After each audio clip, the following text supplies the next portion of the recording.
Start. ಎಲ್ರಿಗೂ ನಮಸ್ಕಾರ. ಇವತ್ತು ಈ ಒಂದು ದಿನ ನಾವು ಟಿಬೆಟಿನ್ ಕ್ಯಾಂಪ್ನ ಬೌದ್ಧ ಮಂದಿರಕ್ಕೆ ಇವತ್ತು ಆಗಮಿಸಿದ್ದೇವೆ. ಇಲ್ಲಿ ಈ ಒಂದು ಮಂದಿರ ನೋಡಲಿಕ್ಕೆ ದಿನನಿತ್ಯ ಸಾವಿರಾರು ಜನ ಈ ಒಂದು ದೇವಸ್ಥಾನ ನೋಡಲಿಕ್ಕೆ ಬರ್ತಾರೆ. ಇಲ್ಲಿನ ಒಂದು ವೈಶಿಷ್ಟ್ಯ ಏನಿದೆ ಅಂದರೆ, ಇಲ್ಲಿನ ಬೌದ್ಧ ಮಂದಿರಗಳು ಸಾಕಷ್ಟು ಜನರನ್ನು ಮನಸೆಳೆಯಲು ಬಹಳ ಯಶಸ್ವಿಯಾಗಿದೆ.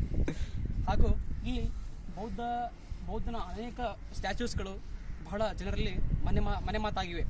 ಇಲ್ಲಿ ಬೌದ್ಧನ ಪಾರಂಪರೆಗಳು, ಬೌದ್ಧನ ಒಂದು ಧರ್ಮಗಳನ್ನು ಅನುವರಿಸ್ತಾ ಬಂದಾಗ ಬಹಳ ವಿಶಿಷ್ಟವಾಗಿ, ಬಹಳ ವಿಭಿನ್ನವಾಗಿ ಅನುಸರಿಸ್ತಕ್ಕಂಥ ಒಂದು ಪದ್ಧತಿ ಇಲ್ಲಿದೆ. ಹಾಗೆ ಇಲ್ಲಿ ಒಂದು ಸಾರಾಂತ ಸ್ತಂಭ, ಇದು ಒಂದು ಹೊರಾಂಗಣ ಇರ್ಬೋದು, ಗಾರ್ಡನ್ಸ್ ಇಲ್ಲಿ ನೋಡಲಿಕ್ಕೆ ಬಹಳ ಪ್ರಕ್ಷಣವಾಗಿದೆ. ಏಕೆಂದರೆ ಇಲ್ಲಿ ಪ್ರತಿಯೊಂದು ಫ್ಯಾಮಿಲಿ ಹಾಗೂ ಫ್ಯಾಮಿಲಿಯವರು ಬರ್ಬೋದು, ಬೇಕಾದವರು ಫ್ರೆಂಡ್ಸ್ ಅವರು ಬರ್ಬೋದು, ಬಂದು ಇಲ್ಲಿ ಒಂದು ನೋಡಲಿಕ್ಕೆ ಆಗೋದು, ಆನಂದ ಪಡಲಿಕ್ಕೆ ಬಹಳ ಮನರಂಜನೆ ಆಗುವಂಥ ಒಂದು ಪ್ರಸಿದ್ಧ ತಾಣ ಆಗಿರೋದು. ಇದು ಮುನಗೋಡು ತಾಲೂಕಿಗೆ ಒಂದು ದೊಡ್ಡ ಹಿರಿಮೆ. ಈ ಒಂದು ಟಿಬೆಟಿನ್ ಕ್ಯಾಂಪ್ ಇರೋದರಿಂದನೇ ಇಲ್ಲಿ ಸಾಕಷ್ಟು ಜನ ವ್ಯಾಪಾರಿಗಳಿರ್ಬೋದು, ಡ್ರೈವರ್ಸ್ ಇರ್ಬೋದು, ಬಹಳಷ್ಟು ಜನ ಈ ಒಂದು ಇದರಲ್ಲಿ ಬಹಳ ಉನ್ನತ ಮಟ್ಟದಲ್ಲಿ ರೀಚ್ ಆಗಿದ್ದಾರೆ. ಇದರ ಬಗ್ಗೆ ಮತ್ತೆ ನಾನು ಮತ್ತೊಂದು ವಿಡಿಯೋದಲ್ಲಿ ಹೇಳಲಿಕ್ಕೆ ಇಷ್ಟಪಡ್ತೀನಿ. ಧನ್ಯವಾದ.